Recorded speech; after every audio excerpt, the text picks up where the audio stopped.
Okey, kisah 10 orang sahabat syurga. Seterusnya kita lihat ada kisah 10 orang sahabat syurga yang disebut dalam kitab Manaqib. Mereka ini dijanjikan syurga.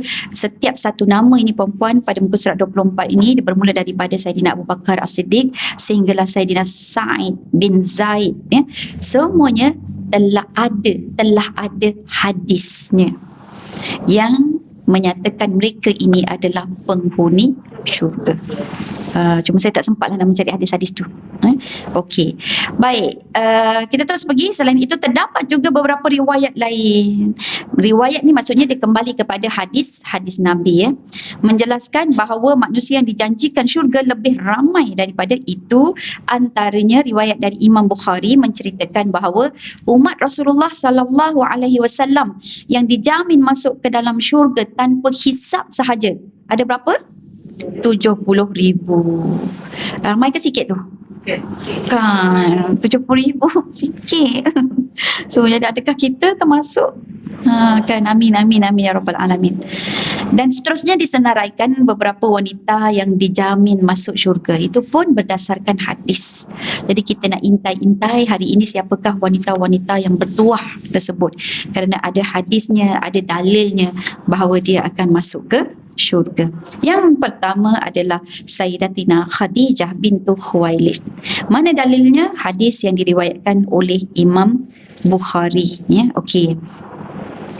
Sayyidatuna Aisyah radhiyallahu anha berkata, saya tidak pernah rasa cemburu dengan mana-mana isteri Rasulullah sallallahu alaihi wasallam seperti mana saya mencemburui Sayyidatina Khadijah radhiyallahu anha. Baik, Sayyidatina Aisyah dengan Sayyidatina Khadijah dia sempat jumpa ke tak? Tak sempat jumpa, Okey, betul. Meskipun beliau telah meninggal dunia ketika baginda mengahwini saya, namun saya sering mendengar Rasulullah sallallahu alaihi wasallam menyebut-nyebut tentang Khadijah. Jadi tu yang mencemburukan dia tu. Jadi dia kenal Sayyidatina Khadijah ini pada telinga dia melalui pendengaran dia, ya. Dan Allah Subhanahu wa taala telah memberitahu kepada baginda Rasulullah sallallahu alaihi wasallam bahawa Allah telah membina sebuah istana bernama Qasab yang diperbuat dari batu permata dan mutiara-mutiara di syurga. Dan apabila baginda menyembelih kambing, pasti baginda akan mengirimkan bahagian-bahagian kambing itu kepada rakan-rakan Khadijah. Sayyidatina Aisyah ini dia memberitahu pada kita kenapa dia cemburu dengan Khadijah. Kita tengok hadis ni, kita pula pilih, inilah dia salah seorang ahli syurga. Jadi nampak hadis ini boleh dilihat dari pelbagai angle yang benar, ya. Okey. Jadi masya-Allah, so dah ada hadisnya. Kalau tengok macam mana Sayyidatina Khadijah punya kehidupan, ya. Dia daripada darjat yang tinggi, kemudian dipandang hina kerana dia menyokong baginda sallallahu alaihi wasallam. Harta benda dia yang dikumpul selama ini yang cukup, kalau banyak riwayat mengatakan separuh ataupun 3/4 daripada tanah Arab itu memang harta Sayyidatina Khadijah. Habis susut. Kerana apa? Kerana membantu baginda sallallahu alaihi wasallam. Ya, wallahu alam tentang 3/4 tu saya tak tahu, tapi itu disebutlah ada beberapa cerita. Baik, seterusnya Fatimah Az-Zahra, anak kesayangan baginda Nabi Muhammad sallallahu alaihi wasallam. Hadisnya yang mana diriwayatkan bahawa setelah Rasulullah sallallahu alaihi wasallam selesai menunaikan haji wada, tu haji Nabi yang terakhir pun, dan ketika itu baginda terpandang terlihat Sayyidatina Fatimah. Maka baginda memanggilnya dengan gembira seraya berkata, selamat datang wahai putriku. Kita ada tak nampak anak-anak kita tu dengan wajah gembira, selamat datang anakku? Ada tak cakap macam tu? Kata, mak baru habis kelas sastra ke mak? Okey. Lalu baginda sallallahu alaihi wasallam menyuruh Fatimah duduk di sebelah kanannya dan membisikkan sesuatu sehingga Fatimah menangis. Fatimah radhiyallahu anha menangis teresak-esak, dan di saat Fatimah terlalu sedih, sekali lagi baginda membisikkan sesuatu kepadanya sehingga menyebabkan Sayyidatuna Fatimah terus tersenyum. Apabila Aisyah bertanya, Aisyah ni dia perhati, dia nampak aja kan, tak apalah tu anak beranak tu tak nak campur, tapi perasaan nak tahu dia itu bergejolak lah. Maka dia pun bertanya. Jadi bila dia bertanya, Fatimah pun menjawab, oh saya akan buka rahsia. So, maksudnya itu adalah rahsia. Namun setelah wafatnya baginda Rasulullah sallallahu alaihi wasallam, tu Aisyah kuat ingatan ya. Sekali lagi Aisyah bertanya kepada Fatimah tentang apa yang dibisikkan oleh Rasulullah sallallahu alaihi wasallam kepadanya sehingga membuatkan dia dalam dua situasi, iaitu menangis dan tersenyum. Okey. Lalu Sayyidatina Fatimah menceritakan bahawa kali pertama yang membuatkan Sayyidatina Fatimah menangis adalah baginda sallallahu alaihi wasallam membisikkan kepadanya, memberitahu bahawa Jibril telah membacakan Al-Quran, yakni tadarus dengan hafalan kepada baginda sallallahu alaihi wasallam setiap tahun sekali je. Tapi tahun itu Jibril telah membacakan ataupun bertadarus 2 kali. Lalu baginda membuat kesimpulan penyataan, sesungguhnya aku melihat ajalku semakin dekat. Maka bertakwalah dan bersabarlah. Sebaik-baiknya pendahulu untukmu adalah saya. Okay. Lantas saya menangis ketika itu manakala saat baginda SAW membisikkan kepada saya untuk kali kedua. Baginda berkata, wahai Fatimah, apakah engkau tidak sudi menjadi penghulu wanita penghuni syurga, dan engkau adalah orang pertama dari keluargaku yang akan mengikutiku. Jadi situlah hadis. Patutlah Fatimah ini tak nak bagi tahu, dia diam, biarlah rahsia.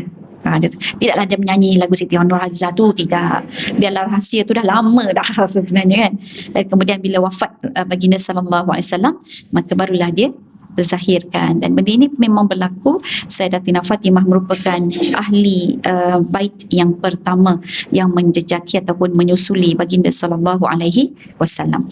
Baik, yang ketiga, Ummu Sulaim bintu Milhan. Biasa dengar Anas bin Malik kan. Kita tahu Anas bin Malik ini adalah pembantu Rasulullah sallallahu alaihi wasallam ya.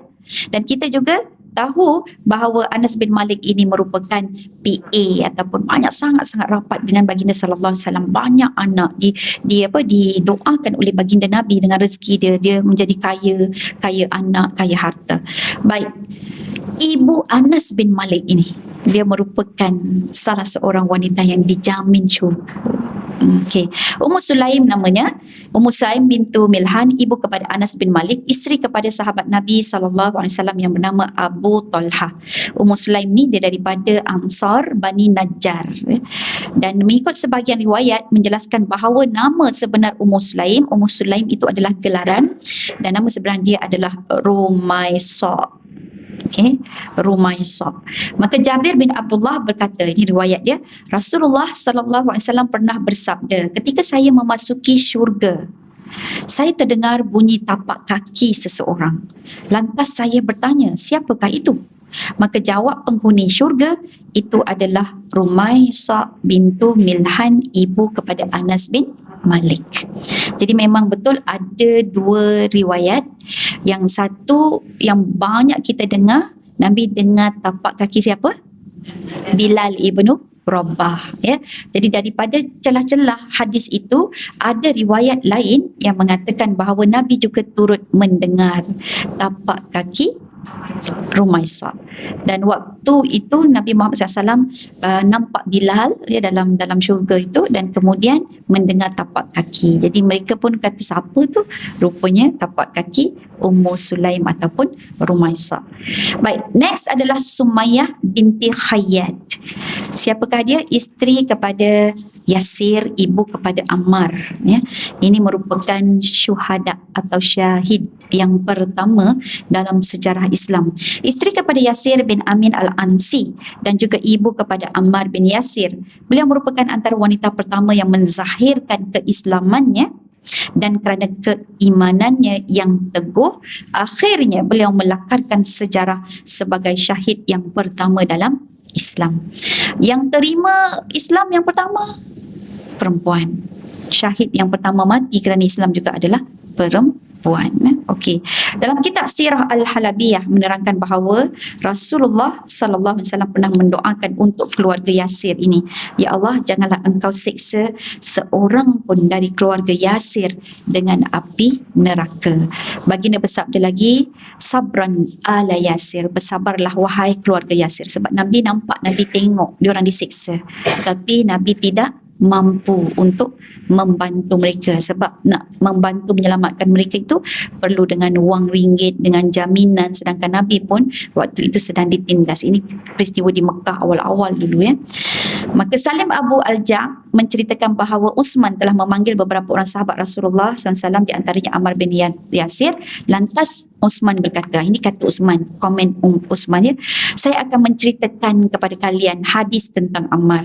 Ketika saya bersama Rasulullah ke Al-Batta dan kami menemui Ammar serta ibu bapanya sedang disiksa oleh kaum musyrikin. Yasir bertanya kepada Rasulullah, adakah selama-lamanya saya akan terus disiksa? So waktu itu dia tengah sedang disiksa, maka Nabi mendekati, Nabi tak boleh nak buat apa. Nabi cuma memberikan semangat dan juga mengatakan sabran alaya, sabar. Baginda menjawab, bersabarlah. Kemudian baginda berdoa, ya Allah, berikanlah keampunan kepada keluarga Yasir kerana engkau telah menguji mereka dengan dahsyatnya. So jadi sini merupakan jaminan ataupun kita panggil satu peluang lah ya, yang diberikan oleh Allah melalui doa baginda Nabi Muhammad sallallahu alaihi wasallam. Baik, yang kelima, al-mar'atus sauda, wanita yang berkulit hitam.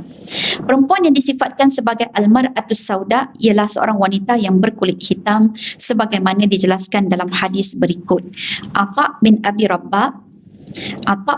Rabah berkata, Ibnu Abbas berkata kepada saya, mahukah saya tunjukkan seorang wanita syurga kepadamu?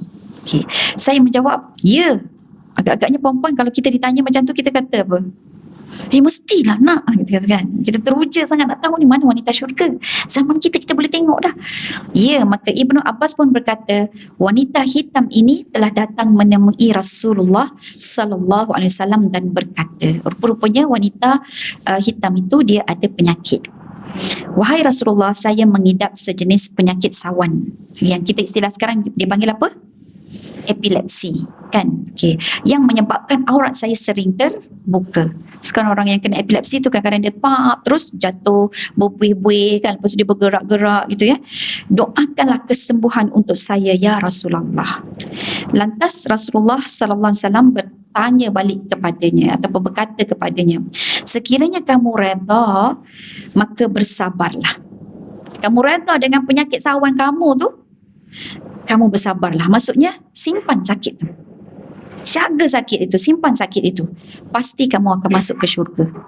Dan jika kamu tidak mampu, tidak berdaya, tak tahan lagi, tak larat lagi nak menanggung sawan tersebut, maka Rasulullah sebut, aku akan minta kepada Allah agar menyembuhkan penyakitmu itu. So mana satu? Kamu bersabar dengan penyakit, ganjaran kamu syurga. Atau kamu rasa tak mampu, aku akan doa kepada Allah, kamu akan sembuh. Mana satu? Betul. Dia pilih sabar. Saya akan terus bersabar ya Rasulullah. Dia akan nak bersabar sebab dia nampak dah syurga.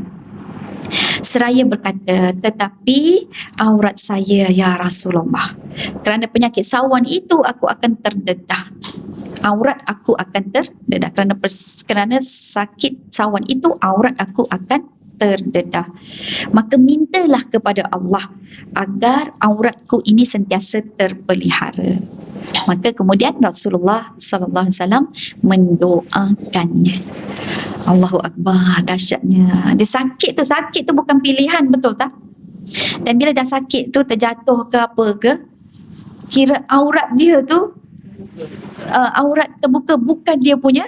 Kalau kita sebut bukan tanggungjawab, bukan salah dia, dia sakit, dia tak sedar. Dia tak sedar nak jaga aurat dia pun. Tapi itu yang dia bimbangkan sebagai hamba Allah. Dia bimbang aurat dia terbuka.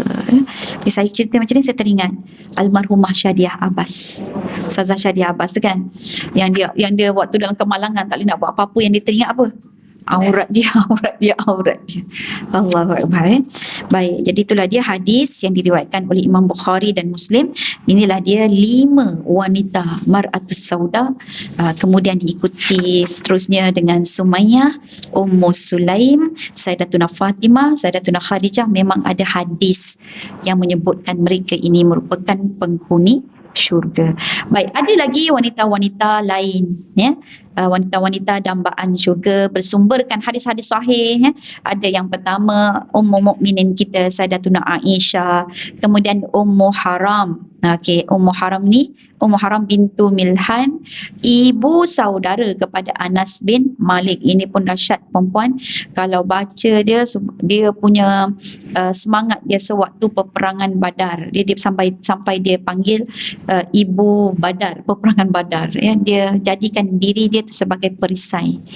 Tubuh badan dia itu sebagai perisai, sehingga disebutkan tidak ada di badan dia itu kesan yang macam flawless. Kita duk sibuk kerja flawless kan, tapi semuanya ada kesan parut luka untuk menjaga baginda Rasulullah sallallahu alaihi wasallam. Kemudian Ummu Amarah Nusaibah bintu Ka'ab Al-Ansariyah, wanita Ansar dan isteri Zaid Asim yang syahid di medan Yamamah. Mereka ini merupakan jururawat dan panglimawati di medan perang. Kemudian Ummu Ruman bintu Amir, isteri kepada Abu Bakar As-Siddiq yang juga merupakan ibu kepada Sayyidatina Aisyah radhiyallahu anha. Sebab Abu Bakar As-Siddiq ini masa dia masuk Islam, isteri dia tak nak, yang isteri yang mula-mula. Isteri dia yang mula-mula itu adalah ibu kepada Sayyidatina Asma. Begitu juga dengan Abdullah ibnu Abu Bakar. Jadi yang itulah. Jadi yang Aisyah ni dia anak daripada ibu lain. Dia adik-beradik dengan Asma tapi lain ibu, ya. Okey, jadi ni Ummu Ruman ini adalah merupakan watak mertua Nabi yang sangat menenangkan. Tenang dan menenangkan. Masa berlaku fitnah kepada Aisyah kan, dia tidak menjalankan apa orang kata tu jarum dia. Dia tidaklah jadi mami jarum gitu, mak mertua jarum, tidak. Dia sangat tenang, menenangkan, suruh menghormati lagi suami dan sebagainya, ya. Dan dia bukan jenis yang merungut. Walaupun dia hidup dengan Sayyidina Abu Bakar As-Siddiq, dia bukan jenis sikit-sikit nak mengeluh, merungut, mengungkit, apatah lagi mengusutkan keadaan, bukan, ya. Dan Nabi bersabda, barang siapa nak melihat wanita syurga, lihatlah Ummu Ruman. Baik, kemudian Ummu Aiman bintu Sa'labah, iaitu pengasuh kepada baginda sallallahu alaihi wasallam. Nama sebenar dia adalah Barakah. Kemudian Ar-Rabi' bintu Muawis, salah seorang pertama yang terlibat dalam Bai'atul Ridwan, ya. Kemudian Kabsyah bintu Rafi', ibu kepada Sa'ad bin Abi Waqqas. Kemudian Asiyah bintu Muzahim, isteri kepada Fir'aun. 9 Maryam bintu Imran, ibu kepada Nabi Isa alaihissalam. Baik, jadi itulah dia wanita-wanita, masya-Allah, dan banyak dah nama tokoh-tokoh yang kita tahu ni kan.